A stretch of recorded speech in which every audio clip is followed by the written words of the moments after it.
वो फ्री फोकट में कैमरे में ला रहे हैं यार, देख लें, फ्री फोकट में। चलें भाई, मेहनत करने के लिए ना एक चीज़ बहुत ज़रूरी है, यानी ये बड़ा लोगों को इश्काल होता है जो तलबा है ना कि यार मेहनत नहीं होती पढ़ाई में, ये होता है ना सर, मेहनत ये बहुत अच्छी बातें हैं, तो सारी वही बातें कॉमन जो सब उलमा करते हैं, हमने भी वही बातें की है, कोई नई बात नहीं, लेकिन यार मेहनत नहीं होती। मेहनत के लिए एक उसूल ध्यान में रखें कि सारा दिन मेहनत नहीं करनी पहले तो ये, वरना 2 दिन के बाद थक हार के बैठ जाएंगे। हमारे जामे में एक बड़े सीनियर उस्ताद हैं, बहुत अल्लाह ने उनको इल्म भी दिया, तरक्की भी दी, और फ्यूचर में इंशाअल्लाह उम्मीद है हज़रत मुफ्ती तक़ी उस्मानी साहब के लेवल के बनेंगे वो। तो मैं उनसे पूछता हूँ यार आपने इतना कैसे पढ़ लिया, इतनी किताबें चाट गए आप, और ये। उन्होंने कहा मेरा मामूल है पढ़ाई का सुबह से लेके दोपहर 1 बजे तक, बस। समझ रहे हो? उसके बाद आराम, और फिर कुछ असर तक कुछ ऐसी एक्टिविटी, थोड़ा बहुत इंग्लिश सीख रहे हैं वो असर तक, उसके बाद असर के बाद बिल्कुल फारिग। फिर अगर कुछ करना भी है ना तो बोझ नहीं होगा, अपनी मर्ज़ी से कोई किताब का दिल चाह मुताला कर लिया, नहीं तो नहीं। क्योंकि इंसान को जब ये होता है ना मैं मेहनत करनी है रात तक, तो वो होती नहीं है। जब इंसान को ना भाई इतने घंटे हैं, इसके बाद लो फ्री, सही है ना, इसके बाद लो फ्री करेंगे, तो वक्त में बहुत बरकत होती है, बहुत कुछ कर लेता है वो।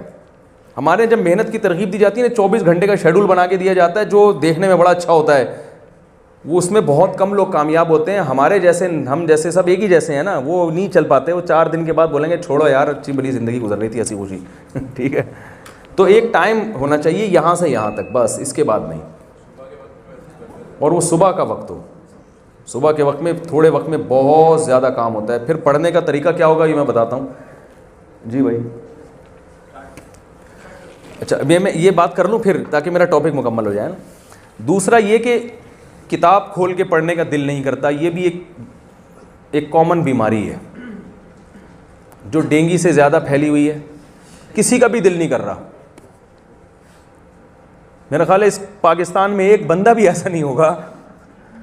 अब जब दिल ही नहीं कर रहा, किसी काम में दिल ही नहीं लग रहा है और झुंझलाहट होना शुरू हो गई, तो वो सारी मोटिवेशन एक तरफ रह जाती है। दरख्त लगाना और क़यामत और जन्नत में सवाब और वो फरिश्ते आएंगे, हूरें मिलेंगी, आदमी कहता है ये जो टेंशन अभी मिल रही है। तो ये बात खूब याद रखें, हमने बड़े बड़े उलमा से सुना है जो जिन्होंने इल्म में बड़ी तरक्की की है, उन्होंने कहा कि देखो भाई एक टाइम निकाल के रखो और उसमें किताब लेके बैठ जाओ, उसमें किताब लेके बैठ जाओ, ठीक है ना। 75% काम इंशाअल्लाह हो गया आपका। उसके बाद झुंझलाहट इसलिए भी होती है कि ये पता ही नहीं होता है कि पढ़ना है कैसे। तो उलमा ने एक बात कही है, और ये उसूल दीनी मदरसों के लिए भी है, क्योंकि पढ़ने का तरीक़ा तो सबका एक ही जैसा है ना, और ये यूनिवर्सिटी के तलबा के लिए भी है। वो तरीक़ा ये है कि जो लेक्चर कल आपने टीचर से सुनना है उसको एक दफ़ा आप पहले अपने तौर पर पढ़ लें। पढ़ने कितना पढ़ लें? इतना पढ़ लें कि आपको पता चल जाए कि कौन सी ऐसी चीज़ है जो मुझे टीचर के बग़ैर ख़ुद ही समझ में आ रही है, और कौन सी ऐसी चीज़ है जिसमें मुझे टीचर की ज़रूरत है। पहले दिन अब किताब खोलेंगे तो 99.9% ऐसी चीज़ें होंगी जो आपको समझ में नहीं आ रही होंगी, सिर्फ 0.1% ऐसी चीज़ होगी जो आपको खुद से समझ में आ रही होगी। पहला दिन समझ में आ गया, उसके बाद नागा नहीं करना है, लेक्चर को गौर से सुनना है। तीसरा काम ये करना है कि उस लेक्चर का एक दफ़ा